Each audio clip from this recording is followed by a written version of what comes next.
It's the art of bombing.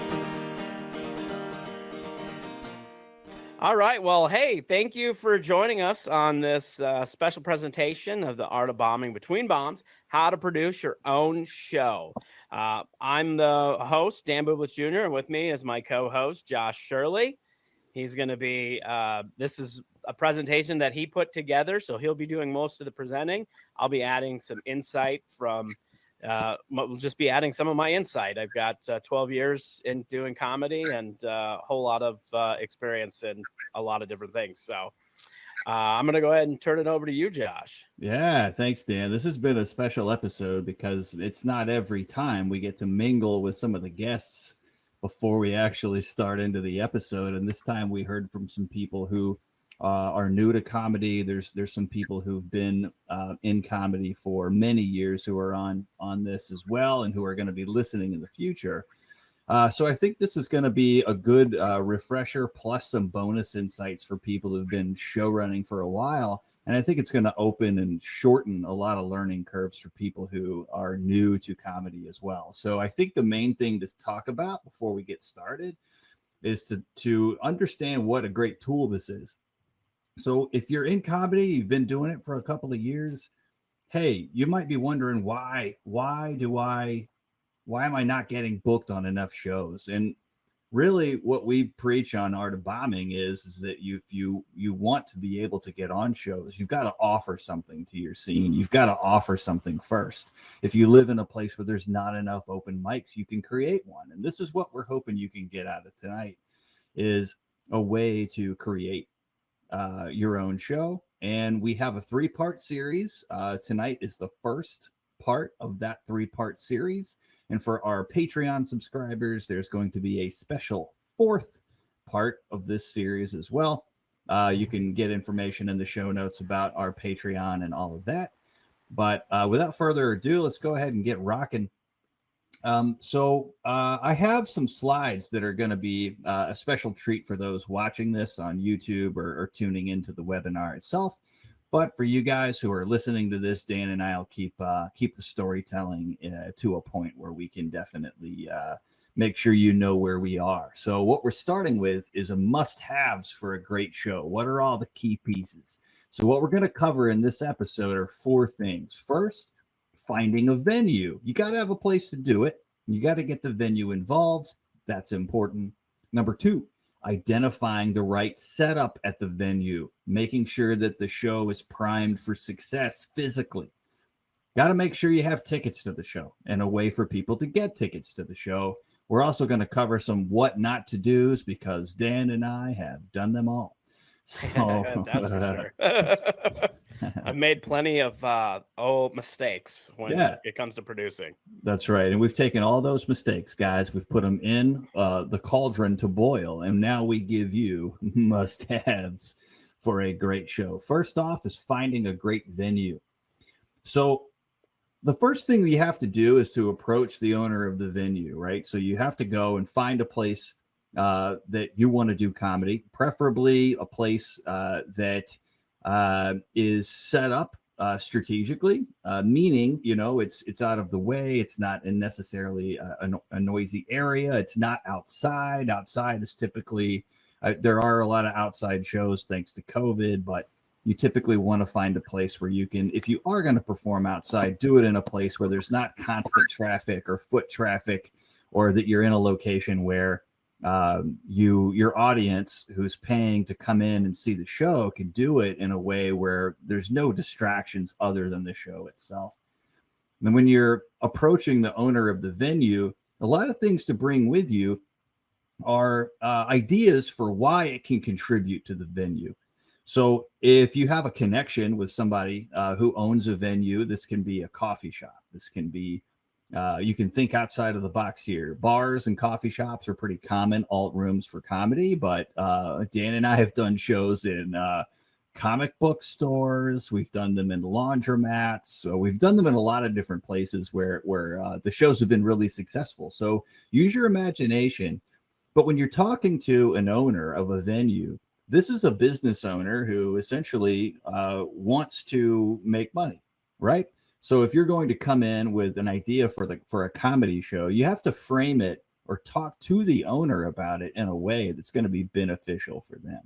So what that means is that you need to be ready to talk to about how many people you expect to be at the show, how much revenue you think that could potentially bring to a show, a club owner, particularly if that venue owner is sacrificing something to let you do your show, such as the normal run of people who come in for dinner that night. So we do a show near where I live in Kansas City, a place in Shawnee Mission, Kansas. And so the deal there is if you do it, you don't necessarily get to charge tickets because they want people to come in and eat, watch the show, all of that. But if you do charge tickets, they want to charge you a room fee.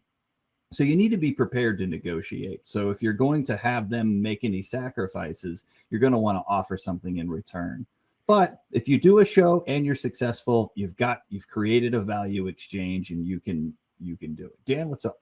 I would just want to add to that too. Another, speaking of the value exchange there, going into a venue and just researching the venue, maybe go every night of the week just for a little while and see what nights aren't very busy, because that's why a lot of your alt shows, there's a lot of shows that happen during the week. It's because when the producer goes to the venue to approach them about doing a show there, they come in, there's they say, hey, I see on Thursdays there's nobody ever here. What if we did a comedy show and I could bring in 50 people that wouldn't normally be here on a Thursday night? Now the venue owner is going to be, they're just going to see those dollar signs because that's what they do. And you're adding value to a night when they wouldn't necessarily have, regular customers. So that's the thing too. It's really key to do research and figure out what night of the week would be best to do it. And sometimes it's best to have that conversation at that time where you would do the show, because it drives the extra. It helps you with your sales pitch to be standing there in an empty coffee shop that's open on Saturday night at 7 and saying, what if we had 100 people in here? Would that be super cool?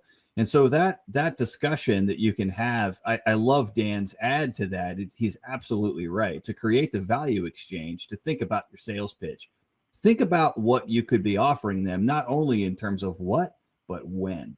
Yeah, and having that conversation at a time, if you can, when it's empty, is a great way to get their attention. It's also a good time to catch a club or a venue owner while they're not that busy.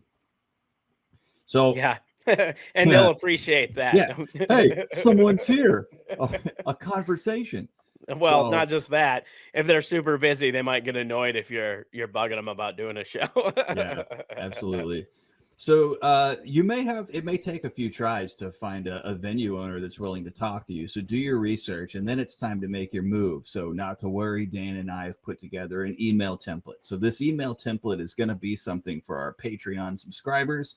In addition to that fourth cool episode that we talked about, there is going to be an email template that will give you, as a part of a larger how to produce your own show toolkit, that is going to be available to Patreon subscribers as well. So email template will help speed things up for you.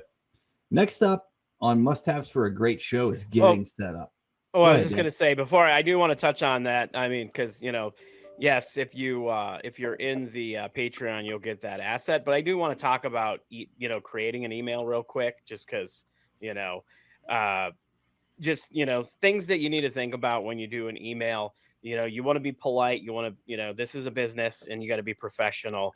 It's best to do a quick introduction of who you are, maybe what you're trying to do. If you have credits or you've done some producing elsewhere, whatever it may be, maybe include that. Maybe have, if you have a body of work at all, you can include that in the email as well. That way, you can you have a little bit of credibility when you approach them. That's right. Yeah, that's another good ad.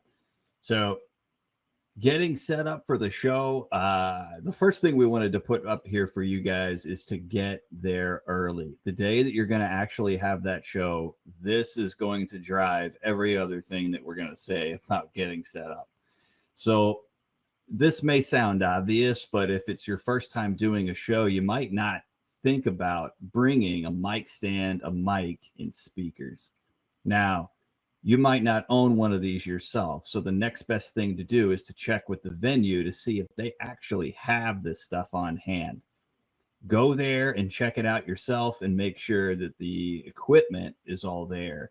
So many times it's paid. I did a show recently in the back of a liquor store, and surprise, surprise, they did not have a mic that worked. So luckily, the headliner and me, we had our own equipment. We stood it up in no time, and we had a great comedy show, or a slightly better one than it would have been. Anyhow, so this is another one that is kind of tricky, especially when you're doing a show at a liquor store, a comic book store, some kind of alt room, as they aren't theaters, so they aren't necessarily set up for the best lighting. Sometimes, though, depending on how things are set up in the actual venue itself, there is a way to work with the venue owner to try to get the lights so that lighting is happening on the stage where you and the performers are, and it's dark in the room. Dan, yeah. any feedback right there? Well, I was just going to say, yeah, that lighting is huge on that. And I was just going to add, like, you can get a decent light setup fairly cheap. I mean, if you want to go super cheap, you can go get, to your local hardware and get the clamp lights. I've seen a lot of comics, they'll clamp the lights onto their PA speakers, the stands, and shine it into the stage. But you can get, I have a pretty decent light setup. I have a light tree, and I use 3, I think they're par 35 spotlights on there. And I think they were like $25-$30 each for the lights, and then I don't know, like $75 for the tree. I don't know. I didn't spend a ton. I mean, you can spend a lot of money if you want on a spotlight. I've seen spotlights for $200, $300, $400, $500. It's all what you want to spend. And obviously, if you spend more money on your equipment, you're raising that production value. The more money you're spending, the higher quality equipment that you're going to get, the longer it'll last, so on and so forth, and the more professional you're going to look. But I know, being a comic, we're all on a budget. So That being said, couple clamp lights, floodlights, spotlights, you can make it happen. A little bit, some kind of lighting is better than no lighting. Dan, let's stay on the budget for a second. One of the questions we got that I think we can take right now is, how big should the speakers be if you have to provide them? Dude, can you think of maybe just a go-to size or? Well, anything? with speakers, it isn't necessarily the size of the speaker; it's the wattage typically. I think my PA is like 150 watt, or no, actually, I think my other one is like a 500 or 600 watt. I don't remember specifically, but yeah, size doesn't necessarily matter. It's more of the wattage. The higher the wattage, the more that sound is the more powerful the PA is going to be, and the further it'll project. Because if you have a smaller PA, let's say you have a PA that doesn't have a lot of, it isn't, maybe it's 100 watts and doesn't project very well.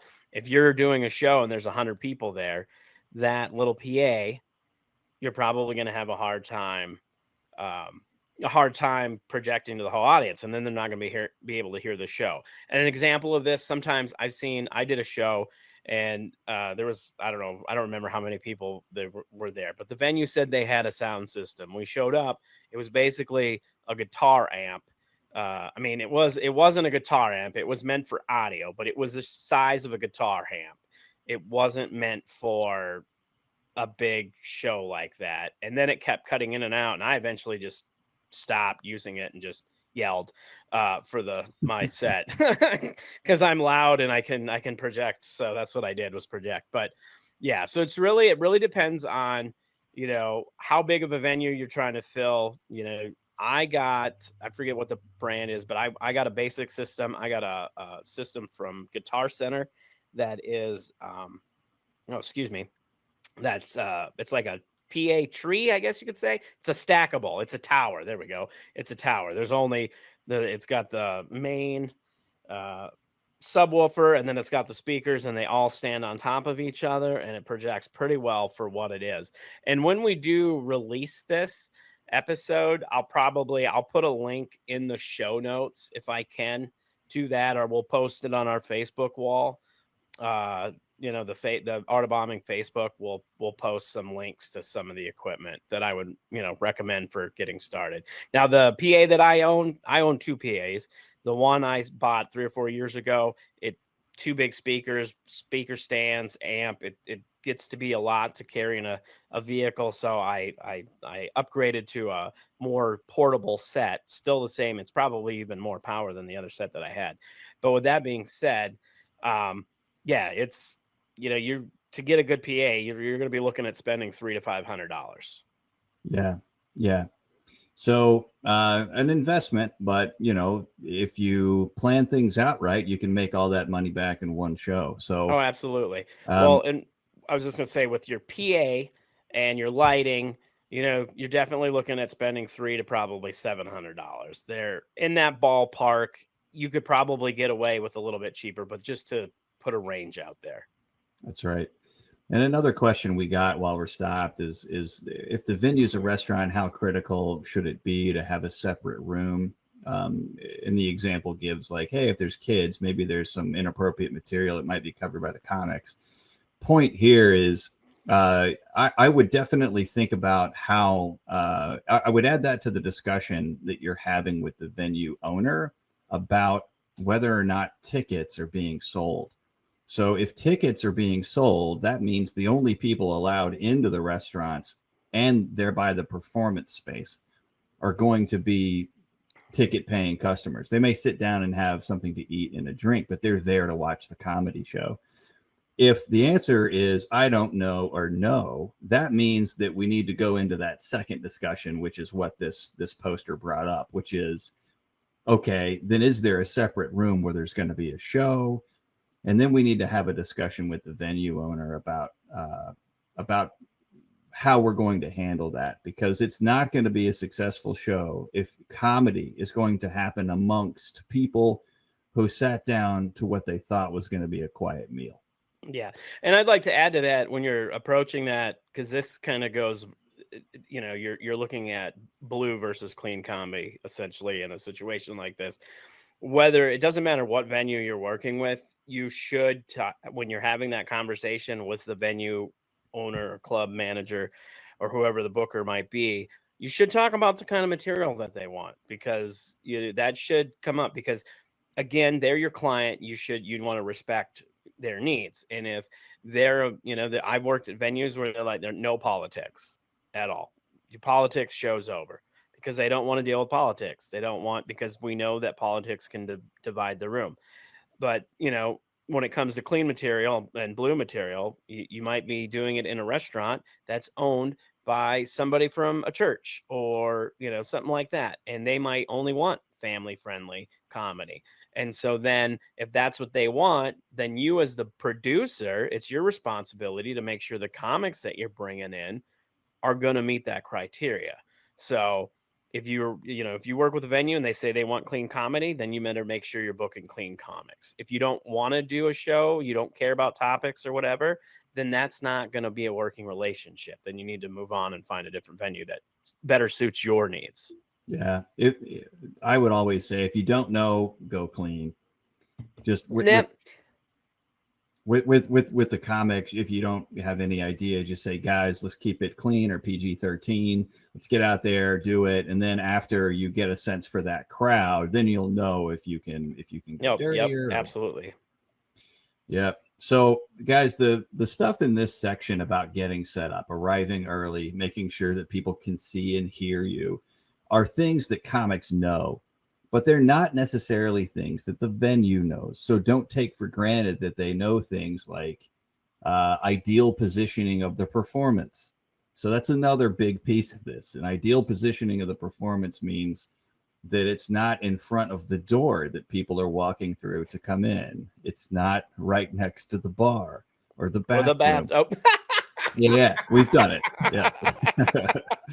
So the reason we're bringing this up is it sounds really obvious, but a lot of times when you get to a venue, it might be their first time to do a show like this, and they just don't think about that kind of stuff. So be the professional, be the trusted advisor who's going to go in there and say, all right, guys, for a good show, we need to make sure people can see it. What can we do about bringing the lights up near where the stage is supposed to be and bringing the lights down where the audience is so they feel comfortable, safe, and in a place where they can laugh. Also, how about we don't put the show right next to the swinging door that has a chime? How about we move it on the other side of the room so that we can not have distractions? So sometimes you can't get around that just by the construct of how the place is laid out, but making those kinds of suggestions are something that you should not be afraid to do.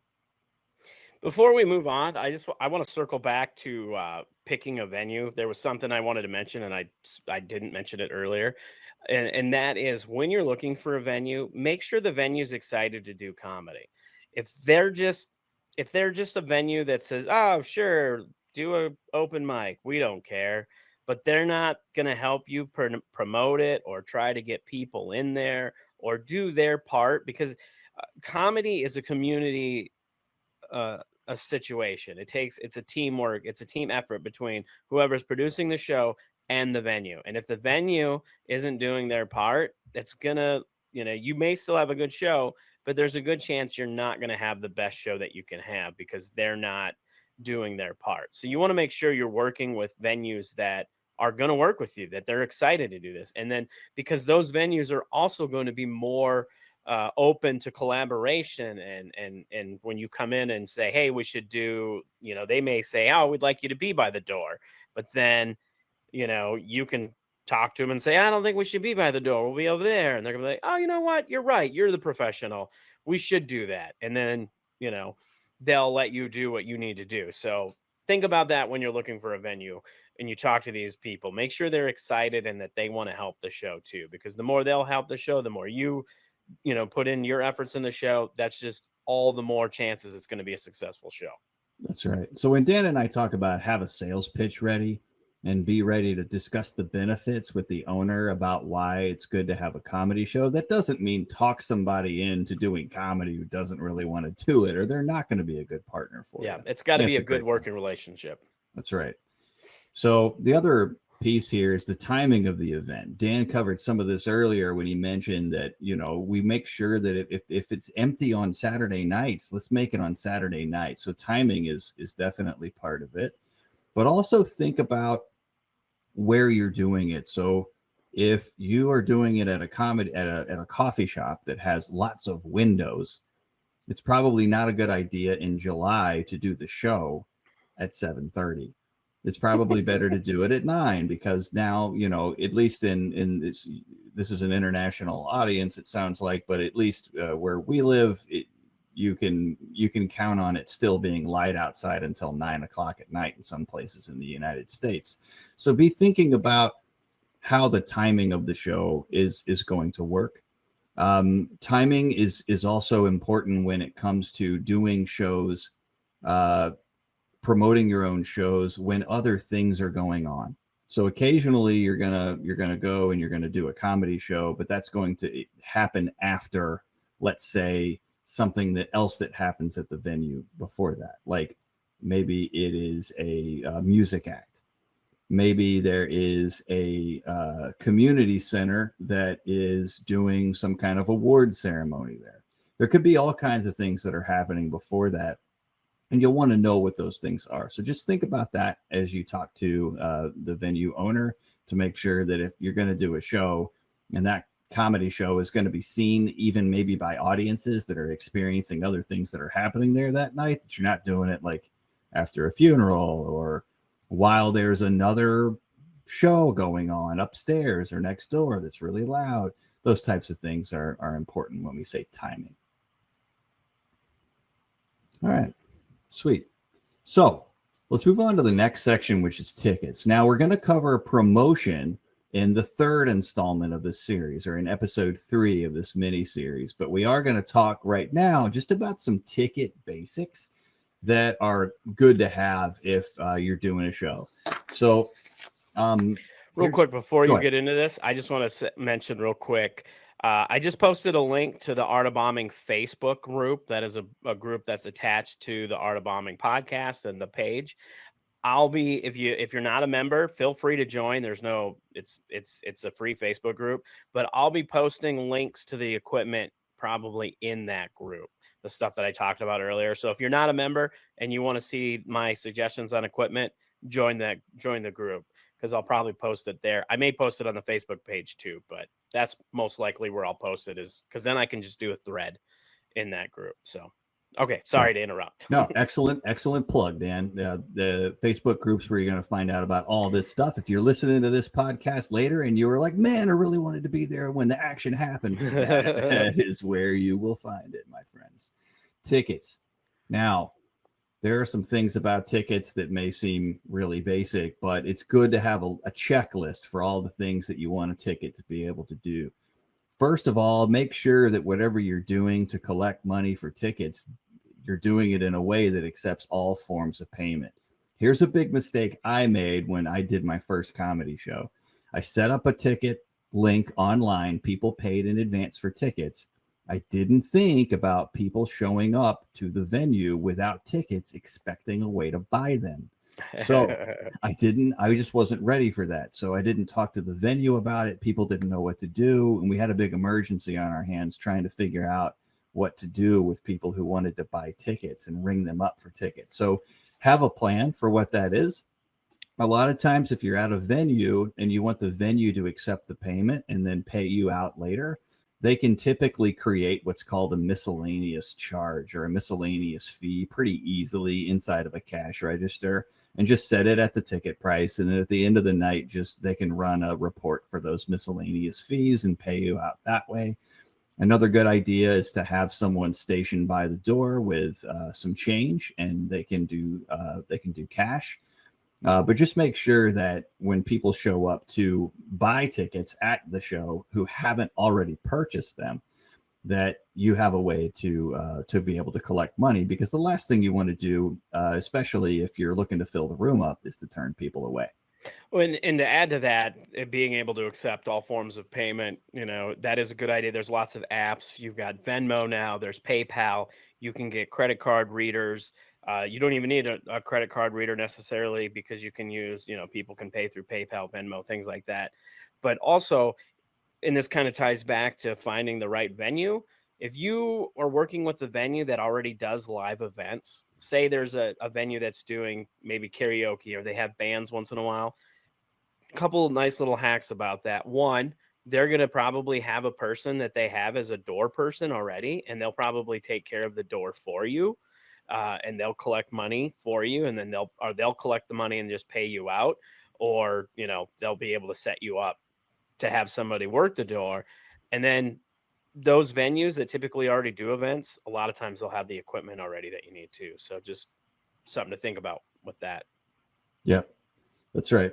So it's important to check all those things out ahead of time, and you'll run into some things like that. But Dan's absolutely right. Just the venue, there's Venmo, PayPal, all those other pieces are good ways around not necessarily having a cash register that's right by the door. Also, Dan brought up the idea of having like a door person stationed there. We have a tip for that on the next episode. We are going to cover a little bit of piece of that on episode 2. So we have an idea for you to plug that gap. So this is a must-have, a way to answer questions and interact with people who might want to come to the show, right? So typically a Facebook invite is a good way to collect a lot of comments about the show. You can put in, if you don't have your own website, or if the venue doesn't have an event part of their website, you can have a Facebook invite essentially be the act as kind of a website for it that has a location, People can say that they're coming, and they can also ask you questions. At every show I've ever done, I've always gotten, can I bring my 12-year-old? Do you let dogs in there? Is it this location or is it that location? I looked and I saw two. There are little things like that people are going to want to know. And you don't want 2, 3, 4, 5 people not being able to find their way to the show. So make sure that people can contact you and ask questions like that. Absolutely. And just going back real quick, I think you might have mentioned it a little bit, but you're talking about ways to, forms of doing payment. Did you mention Eventbrite as a ticketing option, or are you going to talk about that later? We actually have, Dan, Art of Bombing's list of great ticketing sites available to our Patreon subscribers. But okay. Yes. I didn't know if because I wanted to mention a couple of those because there are plenty of ticketing sites out there. All you got to do is Google them. Some are better than others. I use my own website. I have a website through Wix, and it has a great an event/ticketing feature, and I can accept credit cards and do all the things. So Eventbrite's no big secret. It's pretty well known, and Dan's right. That serves as another landing spot for a lot of these types of interactions that we're talking about right now to happen, including forms of payment, a way to interact, a map to the show, all those different things. So another good thing to have at the show to make the show feel more professional, feel like it's an actual event, and start getting the audience in the right mindset to see an event, to see comedy, is to have somebody checking the audience in when they show up. If they get there, they don't know where to sit. Am I at the right place while you're still setting up? First of all, it's annoying to get questions while you're still trying to get things together. But second, you want to make sure that somebody comes in, they feel like they're part of an experience. So have somebody by the door stationed, ready to check people in. This is somebody who's like, hey, are you just here to get coffee or food? Or are you here for the comedy show? Comedy show? Okay, great. What's your name? And have a list of all the names of people who have bought in advance ready to go. Have a highlighter, mark it off, and show them to their seat. That's just a really small touch that's really easy to do. It gets people psyched up and ready for, hey, I need to shut up and laugh. This is going to be a freaking great show. That also ties. Oh, sorry. I'm just tying off the fact that it gets people ready mentally. Don't you think?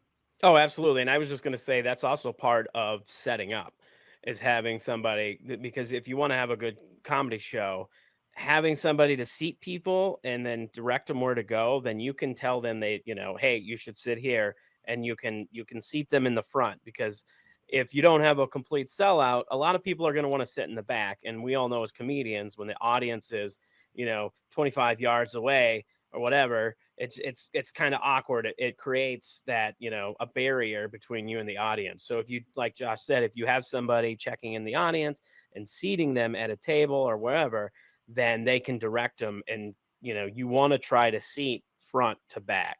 Fill the front and then the back.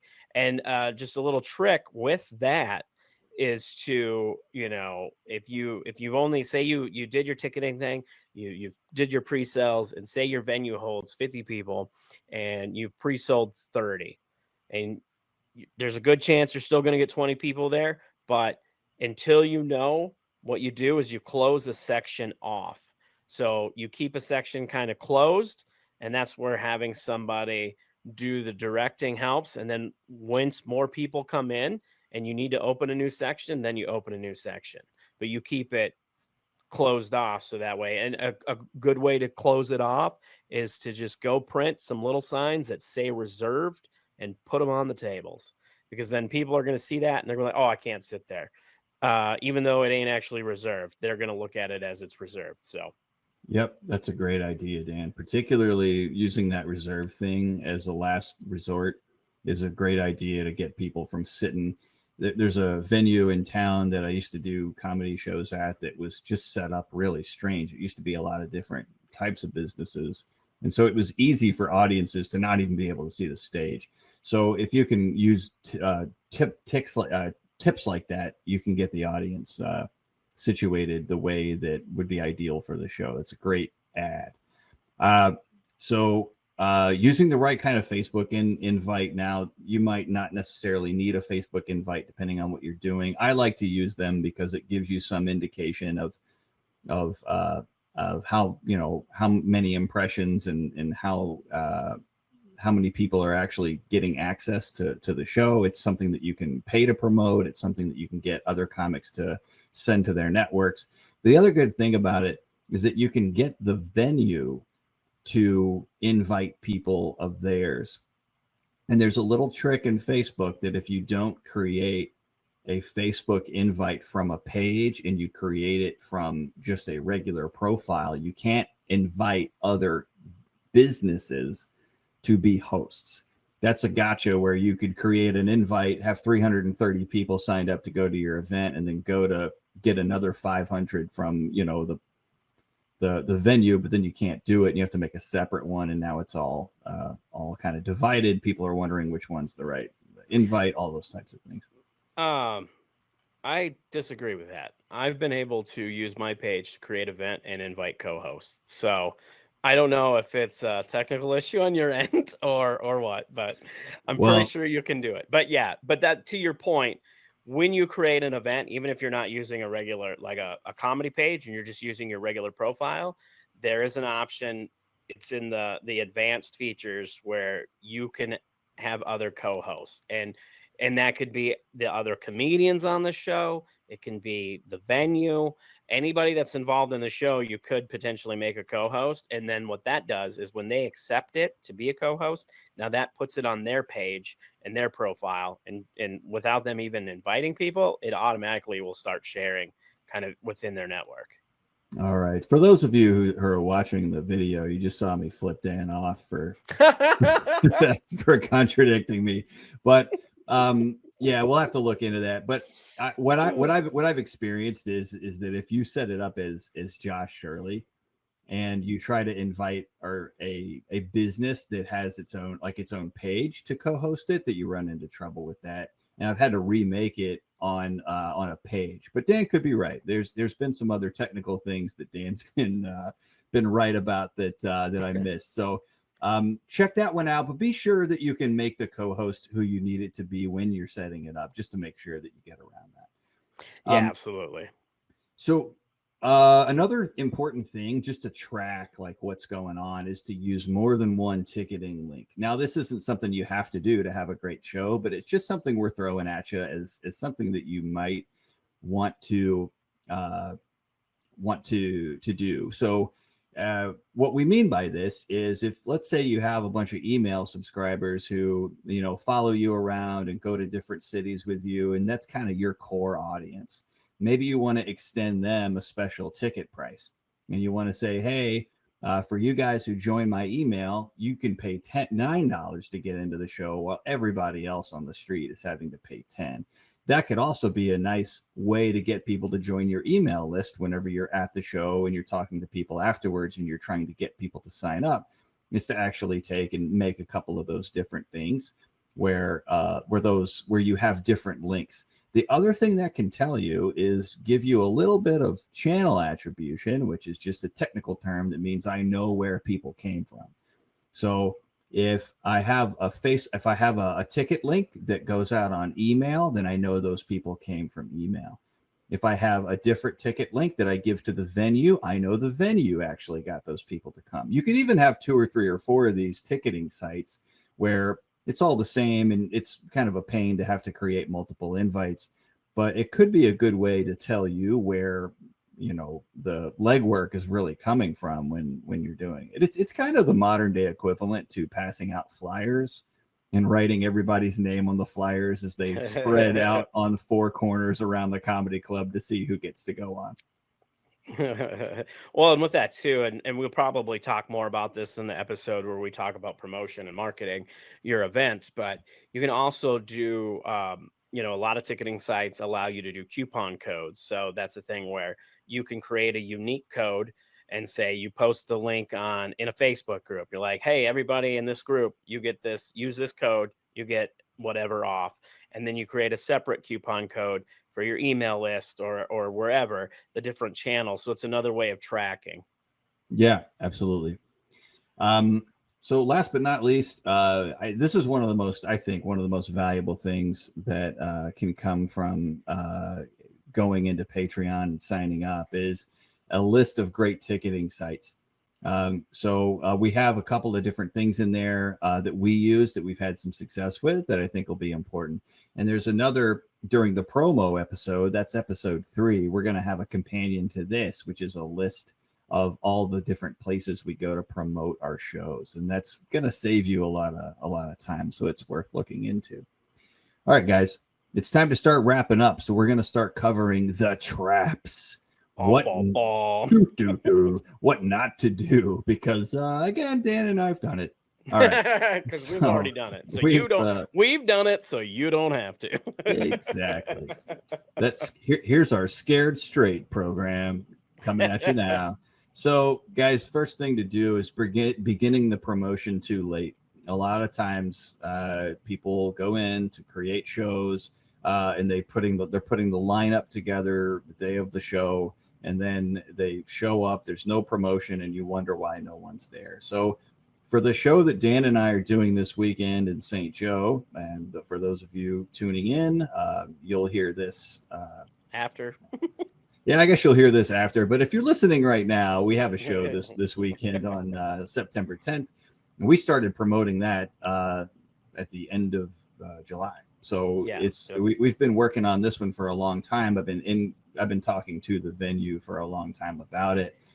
So beginning promotion too late absolutely does not give you enough time for people to make their plans. Keep in mind that people are getting babysitters. They're making dinner plans around it. They're finding out where they're going to go after the show. Those are really, really big. Absolutely. And with that kind of goes to when you're meeting with your venue owner and you've already established that you're going to do a show, and then picking the first date for your first show. You want to set that date out there so you do have time to promote it. Because if you talk to a venue, say tomorrow, and then they want a show next week and you quickly scramble to book it, it's not going to be a good show. Now, if you go in and you're like, all right, we're going to do this. How about we start in early November? Because then that gives us the rest of September and all of October to really put our efforts in and promote this event. That's right. So another thing, not starting the show on time. That is a really big killer. So let's think about it like this. It's tempting to start your show at 8. And then when it's 8:05 or 8:01 and you don't have the size of audience that you want, well, the people who did show up to the show are going to be pretty pissed when you decide to move the start time to 8:25 to give 3 more people time to show up. So think about it as, let's make sure that the audience who's here, who wants to be here, who paid to be here, is getting what they want. So that's now we know why you wanted to start right on time. I definitely wanted to follow our own advice here. But yeah, I think starting on time is important. I'm a bit of a stickler about that, because I've done it the other way. I've done it where I've gone up and made an announcement to a room full of people and said, hey guys, we're going to start in another 15 minutes. People just get upset. Audiences don't typically like that. And it also means that when they come back next time, they don't expect you to start on time then either. But then they might not show up on time. Exactly. They come in later, and then you try to fix it by showing up on time. I see the same thing happen with open mics all the time. If you plan to use this material to start your own open mic, that's a great idea. But starting the mic consistently late just kills it. People don't show up. You don't get a crowd because they don't know what's going on. And comics don't show up because they think that you're starting the sign up process, and then 45 minutes after that happens, you actually start the show. It's just it's not predictable. Yeah, consistency is key. And I think, sometimes it's not as easy to start right on time because you're still seating people in line or whatever. But you do want to try to start the show as soon as you can. Because like Josh said, if you have, say you again, we're going to use the analogy, you have 30 people and say you sold 35 tickets, and now you have 30 people there and you're waiting on 5. If you hold the show for a half hour for 5 people, you're going to have 30 people that are angry. And it's not, I mean, who's more worth? The people that already paid, and if they don't show up, they're not getting their refund anyway, or the 30 people that are there wanting this comedy show. So you got to kind of evaluate if it's worth it. Now, if you have 30 people that bought tickets and there's 4 people there and you're waiting on 26 people, maybe push the show a little bit, if and give them a little time. But yeah, you definitely, it's really about kind of finding that fine line. But the sooner or the closer you can start your show to the time you said is always going to be better. That's right. Use your judgment, guys. Last but not least, I have found a big difference in shows that I post with an end time versus shows that I don't when it comes to getting people to come. Because if you keep in mind, from their perspective, they need to know what they're committing to. You're not just asking an audience member to give you $5, $10, $15. You're asking them to do that, plus show up, make plans, get there, and be a great audience member. And so there's a lot that you have to sort of put into the verbal contract that they're signing, right? Like if they don't know when the show is over, they don't know how to plan around it. They don't know if the show is going to be 3 hours. If they're new to comedy and don't understand how long comedy shows typically are, then they don't really know what they're getting into. Also, if your show is 2.5 hours and that's how long you want to make it, which I don't recommend, and people think that it's going to be 90 minutes, you're going to see people getting up and leaving, which I've had happen as well. Yeah. So making sure an end time is part of it, I think, is a really big sort of silent booster to getting people to commit to buying tickets ahead of time and online. Saying something starts at 7:30 and ends at 9:10 is a great way for people to go, oh, okay, I can tell Judy, the babysitter, to be here until 9:30 because that's when we're going to get back. Or I know I can make it to Richard's party that night, whatever the thing is.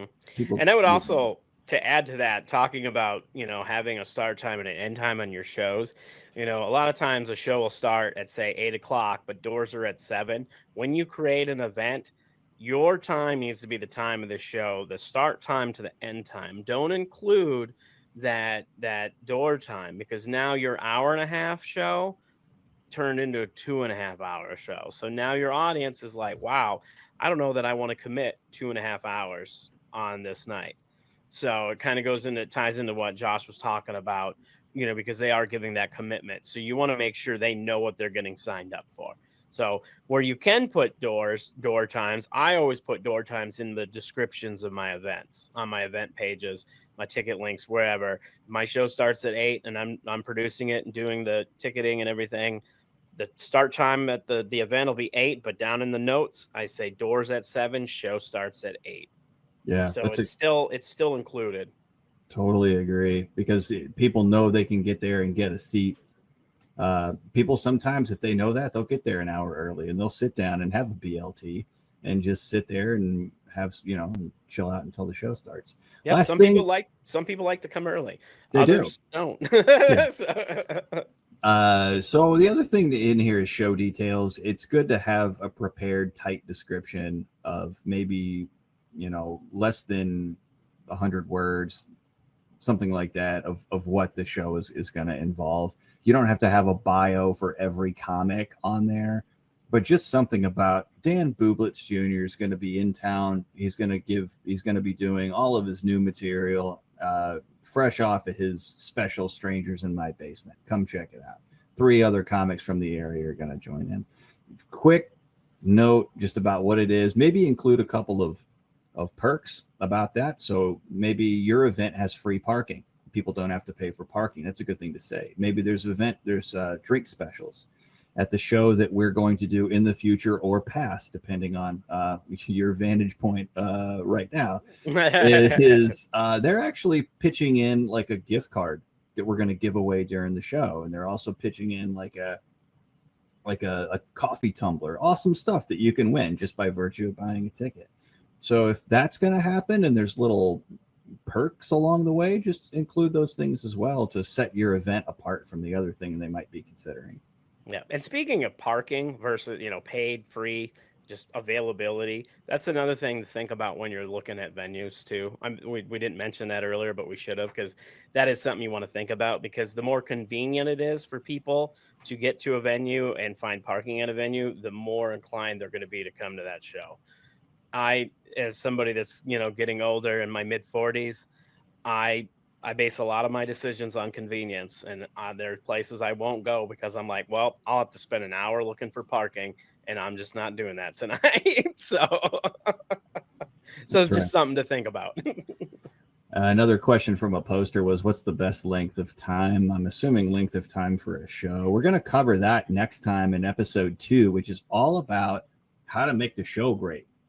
What kind of like experience level you need on your comics, how to put comics in the right order, all those types of things we're going to cover next time. But just because Tanya's here, I'll say that I like to keep it around 90 to 100 minutes.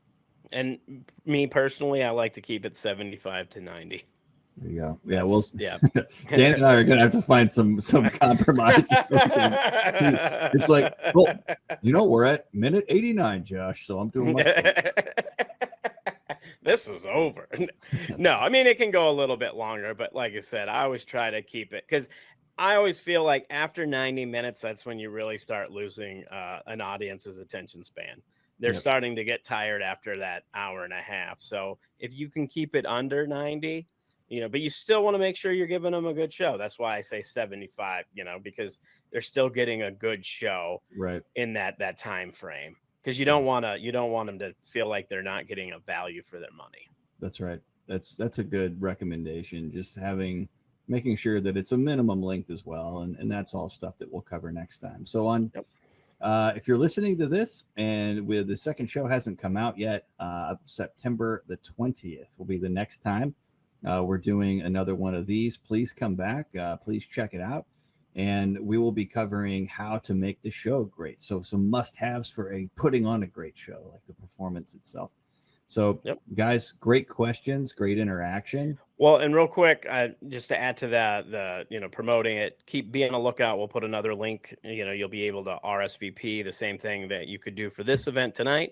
But just before we go, are there any other questions? If you have a question, put it in the chat. We'll hold tight for just a couple minutes, and if we don't get anything, then we'll get wrapped up. But I just want to give everybody an opportunity. If they have a few questions, they can do that now. So we'll check it out. Let's see. Okay. Why is Dan's lighting so great? My lighting is so great because I bought 2. I think I own 3. I have 2 ring lights set up right now, and you can get a ring light fairly cheap. They're like $20 to $30. They're mostly, they use them so you could attach a cell phone for videoing and stuff like that. But these ring lights are cheap and affordable, and they're great for doing stuff like this. And I got a couple of them, and it really lights the room up good. Yeah, and I came just without one to show you what it looks like without one, so that you can compare Dan's space and mine. Perfect contrast. Yep, it's all planned, guys. That's why we're a great team. All right. What suggestions do you have for audience members following comics after the show? Well, we'll probably talk a little more about that when we get into promoting, but for specific comics on the show, I think it's up to them to promote themselves during the show, whether they say or after the show. So whether the comic says, hey, thanks for giving me, listening or whatever, find me on this social media, please follow me or whatever, or after the show, they can hand out business cards. But you as a promoter, I suggest that to get them to follow you in your production, you try to collect emails and build yourself an email list, because internal marketing like that is huge. And, building an email list is going to benefit you, because not everybody is on social media. And as time goes, more people are trying to get away from Facebook. They're trying to get away from Instagram and all these places. So having a direct line of contact where you can promote is not a bad idea. So I would suggest handing out business cards and collecting emails.